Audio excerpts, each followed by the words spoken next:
마스크 잡으러 한번 인사하실까요? 오늘도 행복한 주일 되십시오. 여러분, 지난주에 그 뉴스의 일기예보를 좀 듣다가 이런 내용을 들은 적이 있습니다.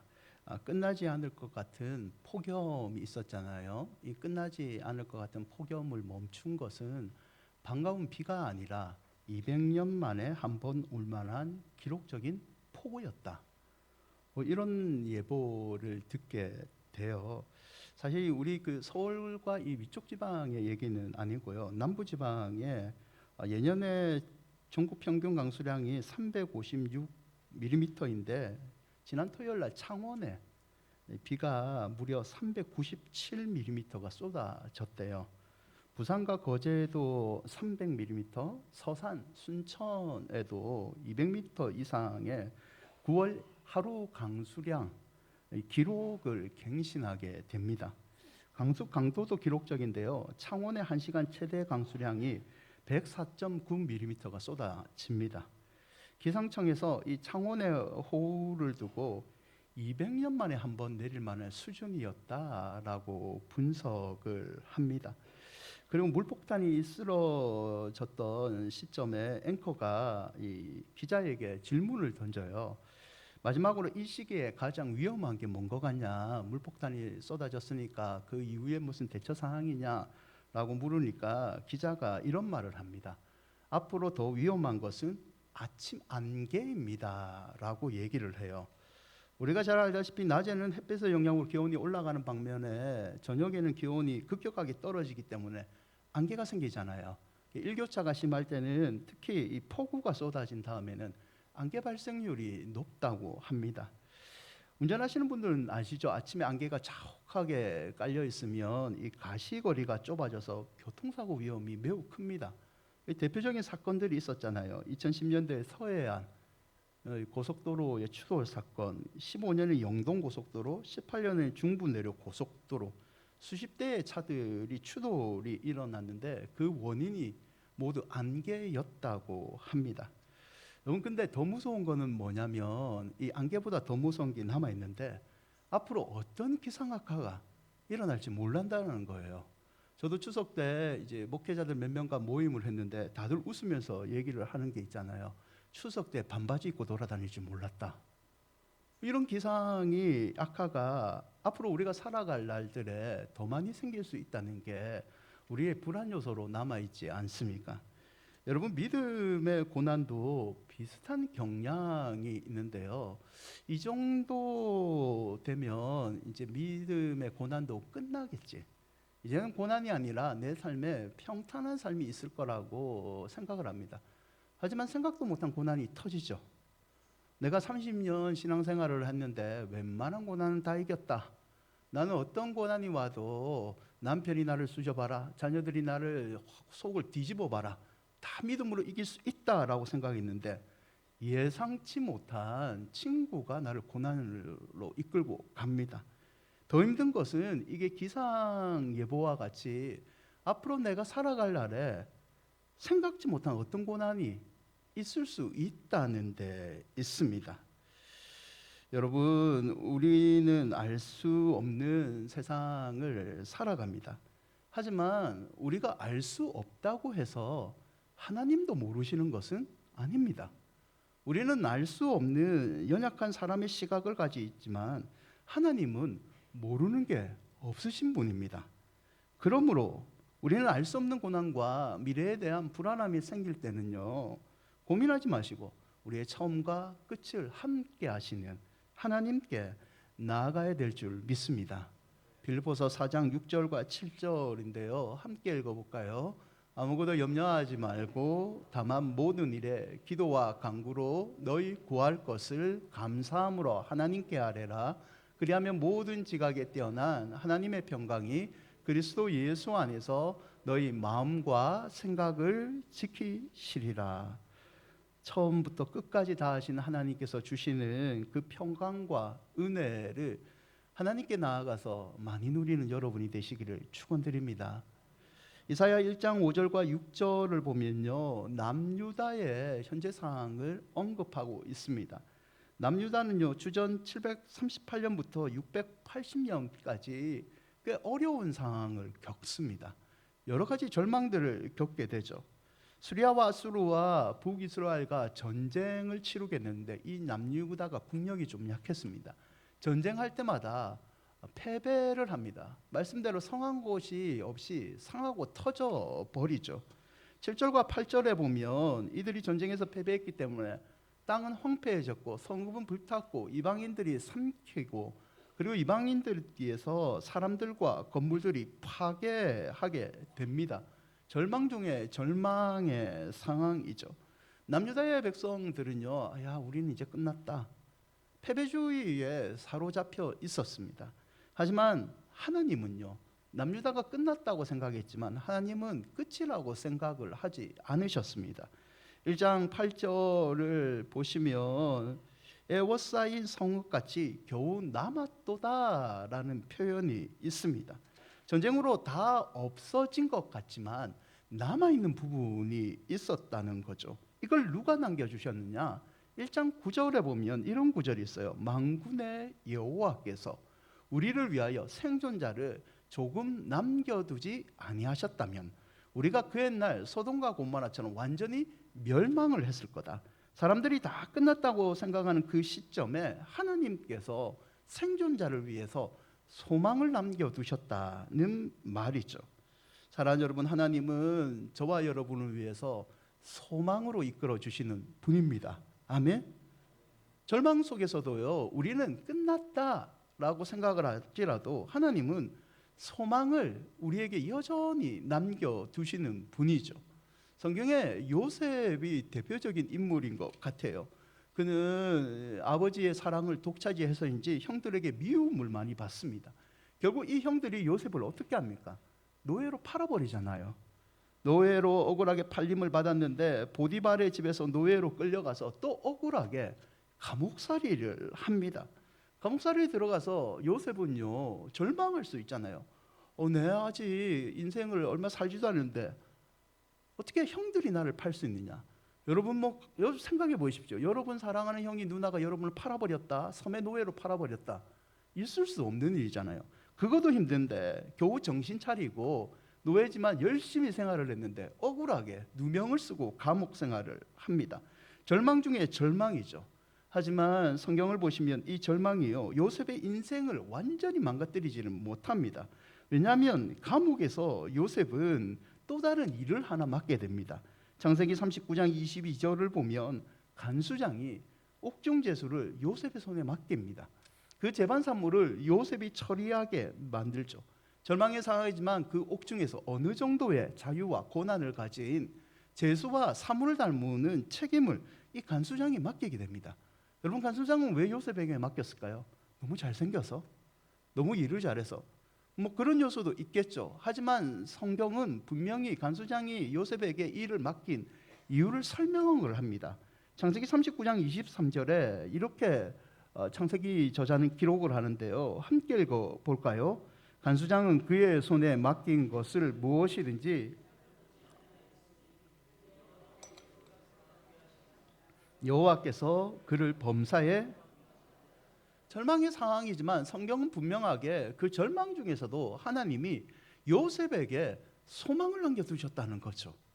요셉이 절망에 이르러서 포기할 수 있지만 완전히 끝나지 않은 생각을 품지 않도록 하나님께서 요셉과 함께 해주시는 소망을 주셨다는 거죠.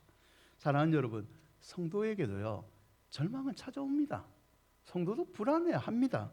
하지만 이 불안은요, 잠시라는 거죠. 하나님의 관점에 보면 인생 전부가 절망이 아니라는 겁니다.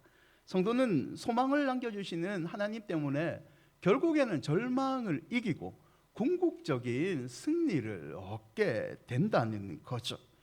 여러분, 그렇다면 하나님은 어떤 사람들에게 소망을 남겨두실 것 같아요? 믿음 좋은 사람 맞습니다. 그런 사람들을 더 사랑하시죠. 기도로 버티는 사람을 누구보다도 더 축복하십니다.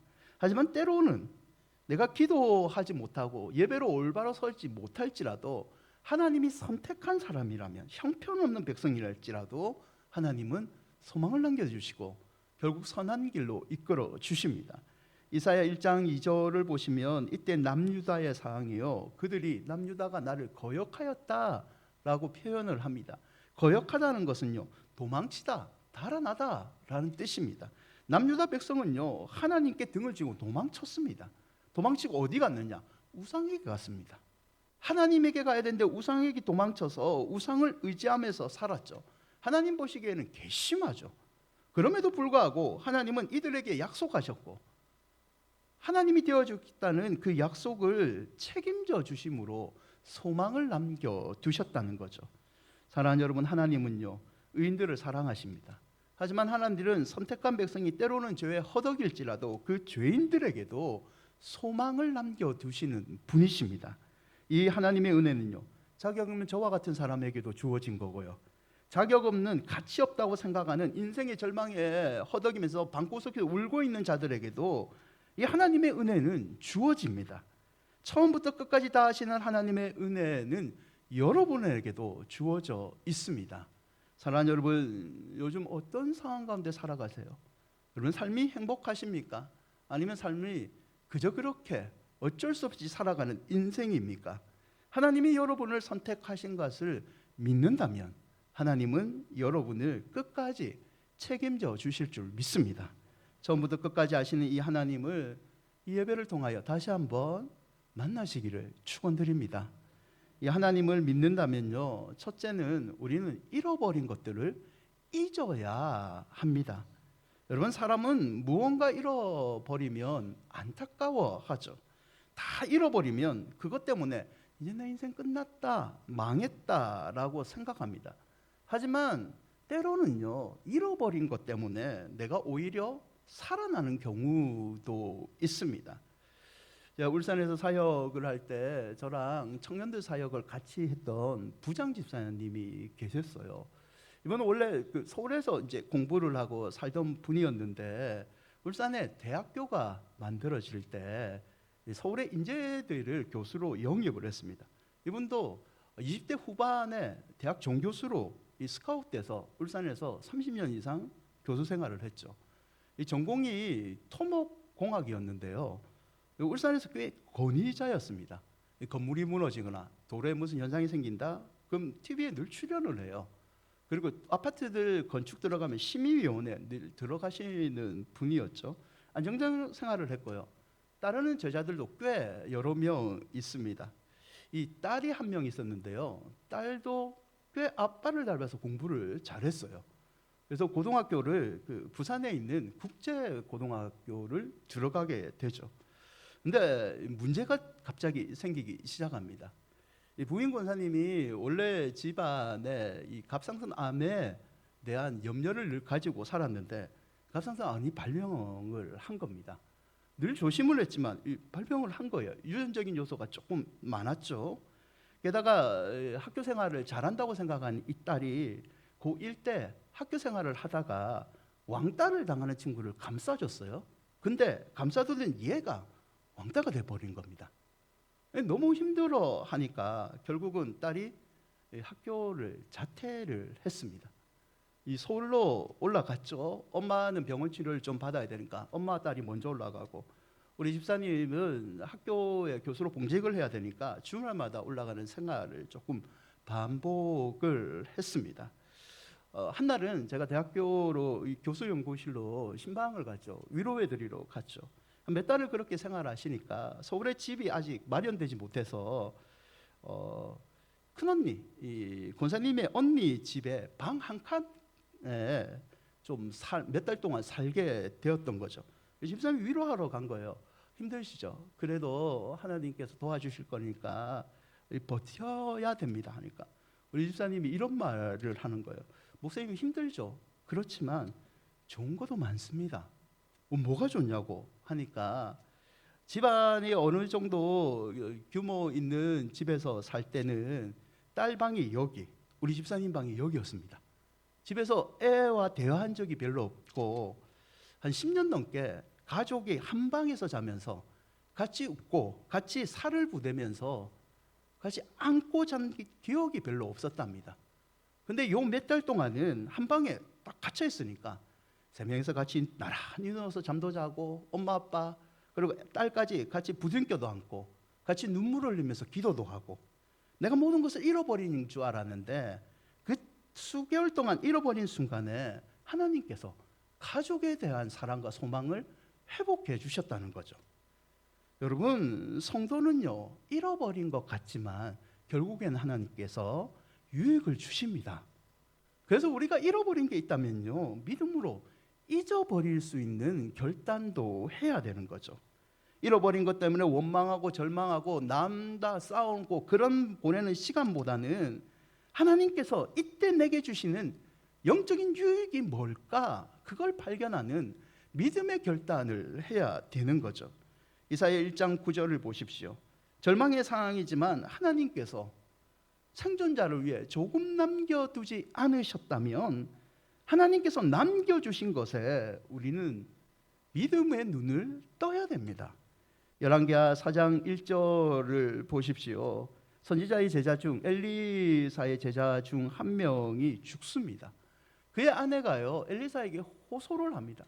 내 남편이 당신을 섬겼는데 갑자기 죽어버렸습니다.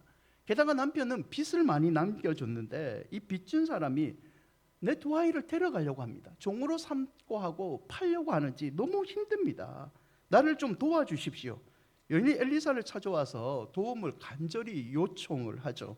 4장 2절에 보시면 엘리사가 이 여인에게 너 참 힘들지? 내가 다른 제자 보내서 먹을 것을 해결해 줄게. 그렇게 말하지 않습니다. 갑자기 엘리사가 이렇게 묻습니다. 네 집에 무엇이 있는지 내게 말하라. 네가 남편 잃어버렸다, 재산 다 잃어버렸다 그거 말하지 말고 지금 없는 것에 초점 두지 말고 너 무엇이 남아있느냐? 있는 게 뭐냐? 라고 물어보죠. 그리고 4장 2절 끝에 보시면 여자가 이렇게 대답합니다. 기름 한 그릇 외에는 아무것도 없나이다. 다 잃어버렸는데요 기름을 담아놓은 그릇이 남아 있습니다 라고 얘기를 해요. 이때부터 여러분 그릇이라는 단어에 좀 초점을 맞춰 보십시오. 엘리사가 이 4장 3절과 4절에 이렇게 얘기합니다. 너 밖에 나가서 모든 이웃에게 그릇을 빌려라. 그리고 빈 그릇을 빌리는데 조금 빌리지 말고 많이 빌려라. 모든 그릇을 기름을 부어 차는 대로 옮겨 놓으라. 이상한 명령을 해요. 엘리사는요 있는 그릇에 초점을 맞추고 그것을 빌려오면 그 그릇에 조금 기름이라도 한번 부어봐라 라고 얘기를 해요. 4장 5절에 보면요 여인이요 없는 것에 절망하고 원망하기보다는 엘리사의 말에 순종을 합니다. 두 아들과 함께 그릇을 빌려오고 문을 닫고 그릇에 기름을 조금씩 붓습니다. 그랬더만 4장 6절을 보십시오. 6절은 이렇게 기록합니다. 그릇에 다 찬지라. 조그만 그릇에 담는 기름이 모든 그릇에 차는 기적이 일어났던 겁니다. 여러분 없는 것만 바라보면요 우리 인생은요 결코 나아지지 않습니다. 더 원망나고 짜증나고 사람들이 미워 보이지 않습니까? 하지만 없는 것은 잊어버리고 하나님이 남겨주신 것에 초점을 맞추면 저와 여러분에게 하나님의 기적이 임할 줄 믿습니다. 하나님께서 아직 우리에게 베풀어 주지 않은 은혜가 여러분 많이 남아 있습니다. 그 은혜를 얻기 위해서는 잊어버릴 것은 잊어버리시는 믿음의 결단을 하는 여러분이 되시기를 바랍니다. 두 번째는요 우리는 이 하나님을 믿는다면 임재를 체험해야 됩니다. 이사야 6장 1절에 보면 남유다가 힘든 시기에 남유다를 잘 다스렸던 우시야 왕이 죽습니다. 우시야는 남유다의 10대 왕으로요 16세에 왕이 됩니다. 52년을 통치하라는데요 다윗 솔로몬 이후에 최고의 왕이 누구냐? 사람들은 우시야를 꼽습니다. 게다가 랍비의 정성에 의하면 이 우시야와 오늘 본문에 나오는 이사야는 사촌지간이라고 얘기합니다. 안 그래도 남유다가 힘든 상황인데 나라를 잘 다스렸던 왕이 죽으니까 혈육이 죽으니까 이사야의 비통함은 컸을 겁니다. 6장 1절에 보면 이 죽던 해에 비통함이 있을 때에 이사야는요 성전에 가서 기도를 합니다. 기도 중에 주께서 높이 들린 보좌에 앉아 있는 주의 임재를 체험하게 됩니다. 6장 2절과 3절에 보면 스랍들이 모시고 서 있고 각기 6날개가 있고 거룩하다 거룩하다 만군의 여호와 그의 영광이 온 땅에 충만하도다. 이사야는 그 힘든 시기에 기도를 하였고 하나님의 임재를 체험하게 되죠. 여러분, 문제가 생길 때요, 더 하나님께 찾아가는 사람이 있고, 문제가 생겼을 때 하나님이 이제 필요 없습니다, 하나님이 도대체 뭘 하셨습니까? 라고 도망치는 사람이 있습니다. 여러분은 문제가 생길 때 하나님을 찾아가는 사람입니까? 하나님께 도망치는 사람입니까? 이사야는요, 문제가 생겼을 때 하나님께 나아갑니다. 하나님의 임재 안에 들어갑니다. 그리고 그 임재 안에서 하나님은 이사야의 문제를 풀어주십니다. 여러분, 문제가 생길 때 하나님의 임재 앞에 나아가시길 바랍니다. 문제를 해결할 수 있는 하나님의 임재를 자주 체험해야지 우리는 그 문제의 강도와 상관없이 문제를 넉넉히 이길 수 있는 거죠. 이사야 6장 5절을 보면요, 이사야는 하나님의 임재 앞에 섰더만 아무것도 아닌 자기 자신을 발견하게 됩니다. 나는 죄인입니다. 만군의 여호와께서 이 죄인을 감싸 주셔야지만이 내가 살아갈 수 있습니다 라고 고백을 하죠. 그리고 6장 8절에 누가 우리를 위해 갈고라는 주의 부르심 앞에 다시 한번 선지자로서 헌신을 합니다. 내가 여기 있습니다. 나를 보내주십시오. 하나님의 사명에 불타서 이 절망을 이기는데 앞장서겠다고 결단을 하게 되죠. 사랑하는 여러분, 진짜 하나님의 임재를 경험하는 사람은요, 하나님의 부르심으로 모든 것을 이겨낼 수 있습니다. 거기에는요, 어떻게 보면 조건이 없습니다. 이유가 없습니다. 하나님의 임재에 들어가기 위한 갈망만 있으면 그분은 우리를 임재 안에 초대하시고 우리에게 사명도 주시고 연약함을 강함으로 바꾸어 주시는 거죠. 이사야 42장 17절을 보십시오. 조각한 우상을 의지하며 부어 만든 우상을 향하여 너희는 우리의 신이라 하는 자. 당시의 남유다는요, 조각한 우상을 의지했습니다. 의지라는 말은 하포테임이라는 단어를 쓰는데요, 위기의 순간 어려움을 피하기 위해 안전한 장소로 속히 달려간다는 뜻을 갖고 있습니다. 근데 원래는 이 단어가요, 하나님께 쓰여야 되는 단어입니다. 시편 9편 10절에 보면요, 여호와여 주의 이름을 아는 자는 주를 의지하오니라는 표현이 있죠. 같은 단어가 사용됩니다.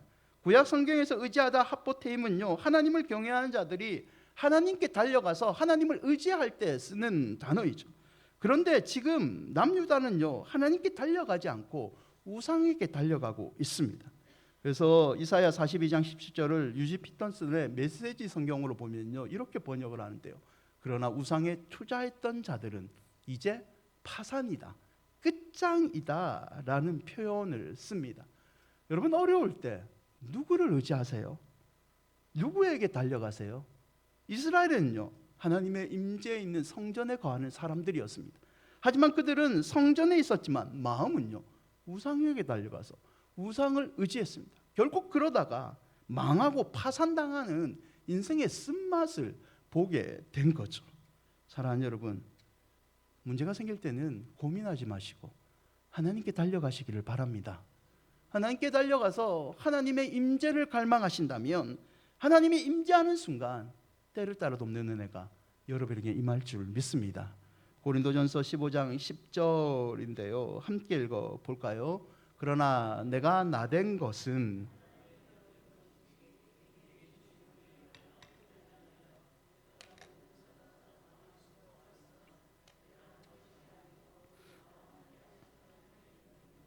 아멘. 사랑하는 여러분, 문제가 생겼을 때 고민하지 마시고 헛된 것이 아닌 하나님께 달려가십시오. 여러분, 헛된 것을 의지하는 사람들을 너무 부러워하지 마십시오. 하나님께 달려가서 하나님의 임재를 경험하고 그 하나님의 임재가 나를 결국에는 선한 길로 이끌어 주신다는 믿음의 간증을 여러분, 우리 인생에 수만 번 해야 되지 않겠습니까? 여러분, 예배는요, 보는 것이 아니라 드리는 겁니다. 삶에서의 예배는요, 내가 그냥 삶에서 하나님 계신가 안 계신가 뱀눈 뜰고 싹 지켜보는 것이 아니라 삶에서 하나님의 임재를 경험하면서 하나님께 내 직업에서 내 가정에서 예배를 받으십시오 드리는 게 진정한 예배의 의미입니다.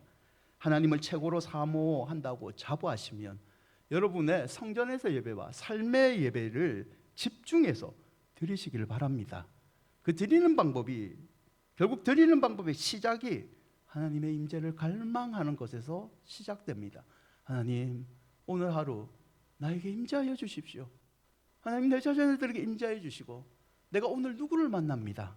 하나님, 이 만남이 단순한 만남이 아니라 하나님의 임재가 있는 예배의 만남이 되게 해 주십시오. 그 갈망이 있다면 하나님은 어떤 상황이시든지 처음부터 끝까지 우리를 책임져 주실 줄 믿습니다. 여러분, 말씀을 맺고자 합니다. 일산의 충정교회를 담임하시는 옥성성 목사님이 계세요. 목사님의 물맷돌보다 먼저 뚫다라는 책에 나오는 일부를 소개하고 말씀을 맺고자 합니다. 이 리차드 도킨스라는 사람이 만들어진 신이라는 책을 적은 사람이 있습니다. 리차드 도킨스는 만들어진 신으로 일약 스타가 되었다. 마치 전지전능한 재판자인 양 과격하고 천박하게 하나님을 판단하고 도전한다게 그의 책은 전 세계 베스트셀러가 되었다. 그의 정체는 과연 뭘까? 비브리칼 신학교의 데이비드 램 교수는 도킨스가 하나님을 믿지 않기로 함으로써 본질에서 하나님을 타내겠다라고 말했다. 그는 성경을 제대로 읽지 않고 자신의 주장이 옳음을 입증하는데 필요한 성경 구절을 의도적으로 뽑아 썼다. 램 교수는 성경을 자신에게 유리한 부분만 인용하지 말고 성경 전체에서 하나님이 어떤 분인지 발견하라고 도전한다. 여기에서 중요한 것은 전체다. 하지만 도키스는 전체가 아니라 듣고 싶고 알고 싶은 부분만 본다. 만일 그가 욥기를 읽는다면 3장 정도에서 멈추고 이렇게 주장할 것이다. 욥도 하나님을 향해 어찌하여 라고 원망을 반복하지 않았는가? 하나님이 살아계신다면 어떻게 욥 같은 의인에게 고난을 겪게 할 수 있는가? 그러니 욥이 지금 하나님께 탄핵하고 있는 것이다. 하지만 도킨스는 욥기의 끝을 모른다. 욥기는 3장에서 끝나지 않고 42장까지 이어진다. 42장에서 욥이 모든 것을 다 회복합니다. 하나님은 내 기도를 들으시는지 듣지 않는지 멀리 계신지 가까이 계시든지 그분은 여전히 나의 하나님이시다. 그분은 거룩하시다. 비록 조상들에게 나타나 역사하신 그 하나님이 지금 내 삶의 현장에 나타나지 않으시다 하더라도 하나님은 거룩하시다라고 고백한다면 그분은 여전히 내 인생을 책임져 주시는 나의 하나님이 되실 것이다. 사랑하는 여러분, 사람은요 태어난 순간부터 웁니다. 아이만 우는 게 아니잖아요. 산통을 겪는 엄마도 웁니다. 아이들은요 성장통을 자라면서 울고요. 행복할 것 같은 신혼생활을 보내는 그 부부도요 서로의 갈등 때문에 눈물을 흘립니다. 어른들은 눈물을 안 흘리나요?